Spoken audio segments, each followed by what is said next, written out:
Hi viewers, welcome to our channel. గత 4, 5 రోజుల నుంచి కూడా మనం చూస్తున్నాం. ఐటీ రైట్స్ టాలీవుడ్ ప్రొడ్యూసర్స్ పైన, డైరెక్టర్స్ మీద కూడా మొత్తం కంటిన్యూగా జరుగుతున్నాయి. వాళ్ళెవరు కూడా బయటకి రావడం లేదు. ఎవరిని అలౌ చేయనివ్వడం లేదు. వాళ్ళ అన్ని ఫోన్‌లని వీటన్నిటిని కూడా ఐటీ వాళ్ళే ఆధీనం చేసుకున్నట్టు కూడా వార్తలు వినిపిస్తున్నాయి. అయితే ఈ నేపథ్యంలో ఇవాళ మధ్యాహ్నం నుంచి కూడా ఒక ఆడియో వైరల్ అయిపోతుంది. అంటే 'దిల్ రాజు' గారి సిబ్బంది పైన ఐటీ వాళ్ళు చేయి చేసుకున్నారు. వాళ్ళని కొట్టారు ఇన్‌కమ్ టాక్స్ అధికారులు అని చెప్పేసి కూడా ఆడియో వైరల్ అయిపోతుంది. మరి నిజంగా కొట్టారా? కొడతారా ఈ విధంగా? సో, ఈ అంశం మీద డిస్కస్ చేయడానికి ప్రెజెంట్ మనతో పాటు ప్రముఖ ప్రొడ్యూసర్ నట్టికుమార్ గారు ఉన్నారు. వారితో ఒకసారి మాట్లాడి తెలుసుకుందాం. సార్ నమస్కారం సార్. సార్ గత 3, 4 రోజుల నుంచి కూడా ఐటీ రైట్స్ కంటిన్యూగా జరుగుతున్నాయి. ప్రొడ్యూసర్స్ మీద, డైరెక్టర్స్ ఇంటి పైన. అయితే ఇవాళ మధ్యాహ్నం నుంచి ఒక ఆడియో వైరల్ అవుతుంది. మీరు కూడా ఇప్పుడు వినిపించాను. అంటే 'దిల్ రాజు' గారి సిబ్బంది పైన ఈ విధంగా ఇన్ఫర్మేషన్ వీళ్ళు అంటే కొట్టారు. ఫోన్‌లు ఇవ్వలేదనో సంథింగ్ ఏదో రీజన్స్ వల్ల అని చెప్పేసి వార్తలైతే వైరల్ అవుతున్నాయి. సార్ మరి నిజంగా ఈ విధంగా కొడతారా? మరి 'దిల్ రాజు' గారి సిబ్బంది పైన జరుగుతున్న ఈ దాడి పైన మీ ఒపీనియన్ ఏంటి సార్? ఈ వార్తలు నిజం ఉందంటారా? ఇన్కమ్ ట్యాక్స్ ఆఫీసర్స్ హ్మ్. దాడి చేయడం కానీ హ్మ్. కొట్టడం కానీ ఎప్పుడు ఏది చేయరు. వాళ్ళు ఎప్పుడైతే ఆధీనంలో తీసుకున్నారో ఎవరు బయటికి వెళ్ళకుండా వాళ్ళ దగ్గర ఉన్న ఫోన్లు అన్నీ హ్యాండ్ ఓవర్ చేసుకుంటారు. హ్మ్.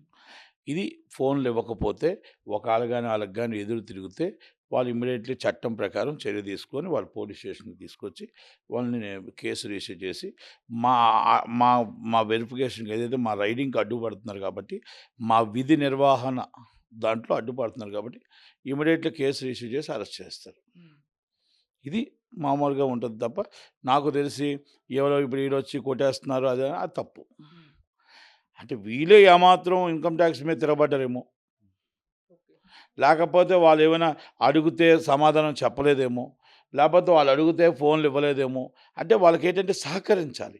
As a income tax department బయటికి ప్రచారంకి వెళ్ళకూడదు. లోన ఏం జరుగుతున్నది పైకి తెలియకూడదు. హ్మ్. ఆ టైంలో ఏమైనా ఘర్షణ జరిగిందా, లేకపోతే ఇంకోటి జరిగిందా, ఏం జరిగిందా అనేది బయటకొస్తే తెలుస్తది. ఆడియో మెసేజ్ చూశాను. హ్మ్. ఆ ఆడియో మెసేజ్ ఫేక్ అని అనుకుంటున్నాను నేనైతే. ఇది కరెక్ట్ కాదేమో. హ్మ్. ఎందుకంటే మీ ఆడియో మెసేజ్‌లో వచ్చినంత ఇన్కమ్ ట్యాక్స్ ఆఫీసర్స్ అలా చేయరు. ఓకే. అది తప్పు. Fake message. హ్మ్. ఎందుకంటే 'దిల్ రాజు' గారో లేకపోతే మా సిబ్బంది మీద చేసుకుంటున్నారని ఏదైనా చెప్పాలేమో తప్ప, మా సిబ్బంది మీద దాడి చేస్తున్నారని చెప్పాలి తప్ప, అది కరెక్ట్ కాదు అని అనుకుంటున్నాను నేను. ఓకే. ఒకటి. రెండోది, ఒకాళ ఏమైనా సరే కొంతమంది వీళ్ళందరూ కలిపి టీమ్ అయిపోయి ఏదో ఆఫీసర్లు మన మీద తిరగబడదామని అనుకుంటే, మా 'దిల్ రాజు' గారిని ఇబ్బంది పెడుతున్నారు, 4 రోజులు పెట్టని ఏమైనా ఇబ్బంది తిరగబడుతుంది అనుకుంటే మాత్రం ఆయన registered is immediately very seriously case. హ్మ్. అంటే వెరీ సీరియస్. అంటే చట్టానికి ఎవరు అతిథులు కారు. ఇన్కమ్ ట్యాక్స్ ఆళ్ళ విధి నిర్వహణలో అడ్డుపడిన వాళ్ళని ఇమ్మీడియేట్‌లీ చాలా పెద్ద కేస్ అవుతుంది. ఇమ్మీడియేట్‌లీ అరెస్ట్ చేస్తారు. CSF and central government. Not only state government. Hmm. Very సీరియస్‌గా ఉంటది. ఓకే. కనుక ఎవరో ఆకతాయిలు పెట్టిన ఆడియోలాగే కనబడుతుంది తప్ప, ఇది నిజమని నేను అనుకోను. ఓకే. ఎందుకంటే ఇన్కమ్ ట్యాక్స్ కంటే వాళ్ళ రూల్స్ అండ్ రెగ్యులేషన్స్ ఉంటే ఒక చట్టం పరిధిలో ఉంటారు తప్ప వాళ్ళు ఈ విధంగా థర్డ్ బిహేవ్ చేస్తారని నేను అనుకోను. ఓకే. అండ్ జరుగుతున్న ఇన్‌కమ్ టాక్స్ రైట్స్ పైన మీ ఒపీనియన్ ఏంటి సార్? అంటే ఇది చాలా సాధారణమైందని కొంతమంది అంటున్నారు. అంటే ఈ స్థాయిలో 4, 5 రోజుల నుంచి కూడా జరుగుతుంది. గతంలో జరిగాయా? మరి దీనిపైన మీ స్పందన ఏంటి? అంటే నాకు తెలిసింది ఇందాకల అనిల్ రావిపూడి గారిది ఏదో చూశాను. అవును. ఇది ఫ్రెండ్లీ నేచర్ అండి. మేము సంక్రాంతికి వస్తాను, ఆళ్ళు వస్తానన్నారు. ఫ్రెండ్లీగా రైడ్ చేసుకోమన్నాం. మాకు కూడా పబ్లిసిటీ వస్తుంది. ఆళ్ళని కూడా రైడ్ చేసుకోమని చెప్పి స్వాగతించారు. మేము దిల్ రాజు గారితో మాట్లాడాం. హ్మ్. ఇయన్నీ ఆల్రెడీ ఫ్రెండ్లీ నేచర్. ఫ్రెండ్లీగానే ఆళ్ళు ఏదో సరదాగా చేసుకుంటారు రైడ్. ఇదేం పెద్ద ఇష్యూ కాదు. హ్మ్. దయచేసి మీరు ఎక్కడ కూడా ఏది ఆపొద్దు.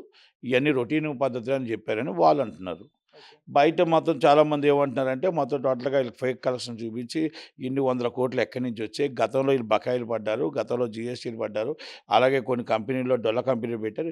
ఈ సో మెనీ ఒక్కొక్కటి రూమర్స్ అవ్వచ్చు. హ్మ్. ఇక ఒక్కొక్కటి పబ్లిసిటీలో ఇంకోటేసారి అంత అన్నాడు, ఇంత అన్నాడే, ముంత మామిడి పండు అన్నాడని ఎవరి కాళ్ళు ఏదో అంటూ ఉంటారు కదా!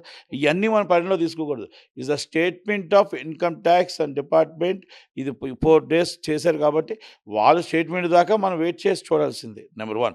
రెండోది, ఈళ్ళు పబ్లిక్‌గా అనౌన్స్ చేశారని మాకింత డబ్బొచ్చింది, అంత డబ్బొచ్చింది అనౌన్స్ చేశారు. ఇన్కమ్ టాక్స్ పబ్లిక్‌గా అనౌన్స్ చేయాల్సిన అవసరం లేదు. హ్మ్. వాళ్ళు పేపర్ మీద ఏం చేయాలో వాళ్ళు చేసుకుంటూ ఇంటర్నల్ చేసుకుంటూ వెళ్ళిపోతారు తప్ప, ఒకటి 'దిల్ రాజు' గారు చెప్పినట్టు, అనిల్ రావిపూడి గారు చెప్పినట్టు గాని, ఇది ఫ్రెండ్లీ నేచర్ సంక్రాంతికి వస్తున్నాడు రైడింగ్ అయితే, 4 రోజులు ఇంట్లోని బయటికెళ్ళకుండా రైడ్ చేసేంత అవకాశం అయితే ఉండదు. హ్మ్. 4 రోజులు అన్ని కంపెనీలు అన్నీ సంబంధించిన అన్నదమ్ములు, పిల్లలు, పావులు మొత్తం టోటల్‌గా ఏదైతే మ్యాంగో మ్యూజిక్ ఇయన్నీ 4 రోజులు చేస్తారు అని అనుకోను. వెరీ సీరియస్‌లీ ఇంతకుముందు వీళ్ళేదో పాత బకాయిలు కట్టుండాలి, లేకపోతే ఇంకోటి కట్టుండాలి. వీళ్ళు తెచ్చిన ఫైనాన్సర్లు ఏమైనా సరే హవాలాలో దొరికుండాలి. వీళ్ళ ఫైనాన్సర్లు గానీ, వీళ్ళు గానీ హవాలాలో దొరికుండాలి. లేకపోతే వీళ్ళ కంపెనీలు ఏదైతే సాటిలైట్ డిజిటల్ అమ్మిన వాళ్ళు ఏమైనా ఉన్నారంటే జీఎస్టీలు కట్టకుండా ఉండాలి. ఈ అంత అన్నిట్లో ఏదో లావాదేవీల్లో తేడాలైతే ఉన్నాయి. ఈ కంపెనీ ఇంతంత డబ్బులు వచ్చాయి, ఎక్కడి నుంచి వచ్చాయి? ఇయన్నీ ఉంటాయి ఎంక్వైరీ 4 రోజుల్లో ఉన్నాయి. ఇది అనిల్ రావిపూడి గారును, దిల్ రాజు గారు అన్నట్టు రొటీన్ అందరికి వచ్చిన రైడింగే నాది అంటే నేను అనుకోవట్లేదు. కనుక దాని మీద మరి వాళ్ళేదో జోక్‌గా సంక్రాంతికి వస్తున్నామని బుల్‌రాజు సంక్రాంతికి వస్తున్నాం మేము, వాళ్ళు సంక్రాంతికి వస్తున్నారు ఐటీ రైట్స్. మేము కూడా సరదాగా స్వాగతిస్తాం అన్నారు. నా మీదకి వచ్చినా పర్లేదు, నాకు ఇంకా నేను సుకుమార్ గారి ఇంటికి రాలేదు అన్నాడు. ఆయన దగ్గరికి ఎందుకు వస్తారు? ఆయన దగ్గర ఏముందని వస్తారు? ఆమాస్కి పుణ్యానికి సినిమా తీస్తాడు. ఆయన కాడ ఏమున్నాయని వస్తారు? ఇంకా దీంట్లో పర్సెంటేజ్ కాదు ఈయనకి ఇచ్చిన ముందు. ఈయనకి ఏదో ఖర్చులు తప్ప ఇంకేం రెమ్యునరేషన్ ఇచ్చి ఉండరు. ఎందుకంటే బిఫోర్ సినిమా కష్టాల్లో ఉన్నారు కాబట్టి. కనుక వాళ్ళు కామెడీ చేశారు. మనం కూడా కామెడీ చేస్తున్నాం. ఇన్కమ్ ట్యాక్స్ ఆఫీసర్లు కామెడీ చేయట్లేదు. వాళ్ళు సీరియస్‌గా గేమ్ చేంజర్ టైపే తీసుకుంటున్నారు వాళ్ళు.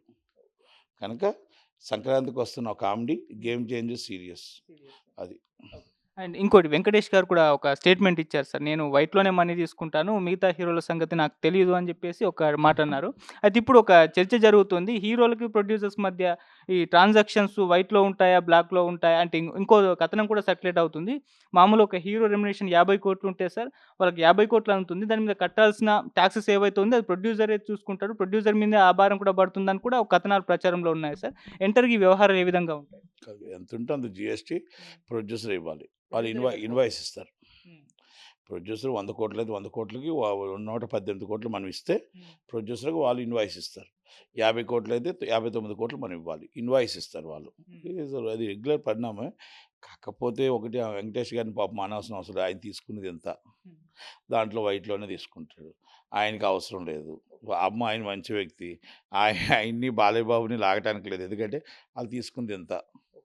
అదేదైనా వైట్‌లో ప్యూర్ వైట్‌లో ఉంటారు. వాళ్ళకి కొంచెం ట్రాన్స్‌పరెంట్‌గా ఉంటారు. ఈ 100,00,00,000 తీసుకున్నోళ్ళ కోసం ఆలోచించాలా? ఆళ్ళకి ఎక్కడి నుంచి వచ్చింది? ఈళ్ళకి ఎక్కడి నుంచి వచ్చింది? ఆళ్ళకి ఎక్కడి నుంచి వచ్చింది? ఎక్కడి నుంచి ట్రాన్స్‌ఫర్ అయింది? ఎలా ట్రాన్స్‌ఫర్ అయింది?